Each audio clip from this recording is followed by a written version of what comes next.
و به نو رسیده زیباها و در امروز مردم سربلند و شرفمند ملت تاجیک، ملت کهن بنیاد و روز نو به سال نو و نوروز نو رسیدند و شکوفه آبادی و آسودگی و ملت اینجای امانی تاجیکستان عزیز آمد و سپردیش و دستورها و نقشه های پیشبینی کرده شده حکومت جمهوری تاجیکستان و خصوص پیشوای ملت پرزیدنت جمهوری تاجیکستان جناب عالی محترم امامعلی رحمان این روزها در تمام گوشه و کنار تاجیکستان بیشترسای ما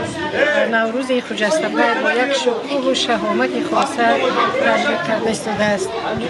و امروز مردم نیکنام و سربلند دیار فیضبار و فیض‌رنگ شماخیز و حافظخیز و عالمخیز و هنرخیز فیض‌آباد این عید را همروزه جشن گرفته ایستادند و امروز اهل کوچه زیبونیسای جماعت شهرک وشگرد ناحیه فیض‌آباد همه یک جایه یک شکوه و شهامت خاصه این عید را در کوچه جشن گرفته ایستادند و در حقیقت هم پاسداشتن رسم و آیین تمام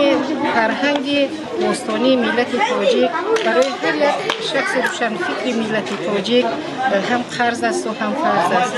و ما اطمینان کامل داریم که تاجیکستان عزیز ما باز هم از این زیباتر می شود، شکوفاتر می شود و بگذار که همیشه در خاندان